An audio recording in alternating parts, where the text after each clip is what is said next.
Hey everybody, I'm Lance Shanes and I help people wake up to their best life.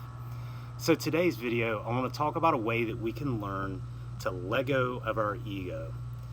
I love Wayne Dyer's acronyms that he had. He was a great teacher of mine, an author and a speaker, and he had two acronyms for ego, one of which was edging God out, and the other was earth guide only. And the ego is we really can't function without an ego. So it's not here to completely slay it. That's not what it's about. The thing about the ego is we let it have so much control over us, and it holds us back. It gives us a false sense of self, and it gives us this false sense of importance.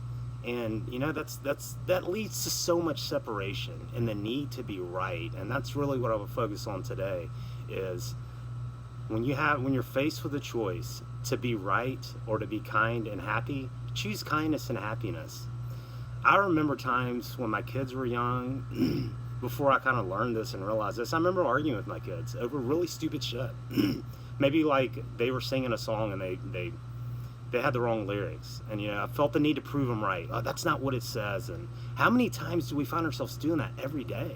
And let me tell you, oh, that's the ego thrill. Like, shit, yeah, I smoked them. I showed you. But every time that you win an argument, someone else loses.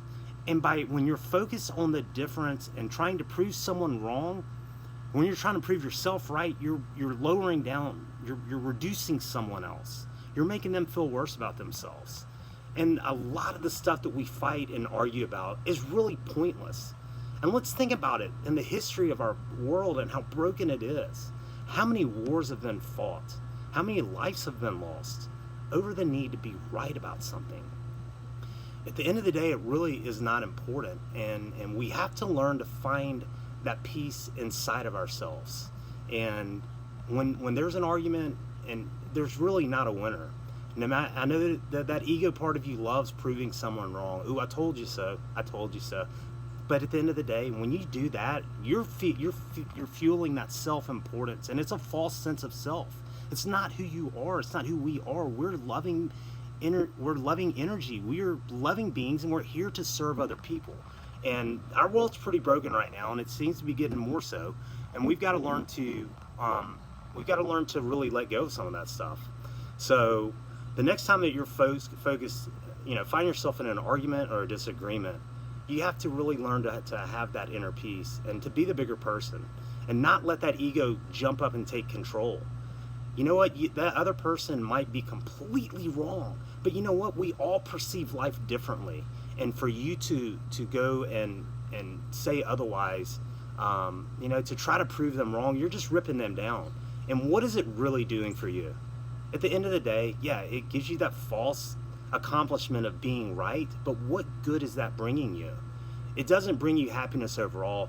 You'd be much better served, as with the other person, if you just didn't engage in that and were able to fully love them. And hey, it's okay. We all perceive life differently. There was a song that I had the lyrics wrong for most of my life. I just realized it the other day. I've sung it wrong, but it doesn't matter at the end of the day.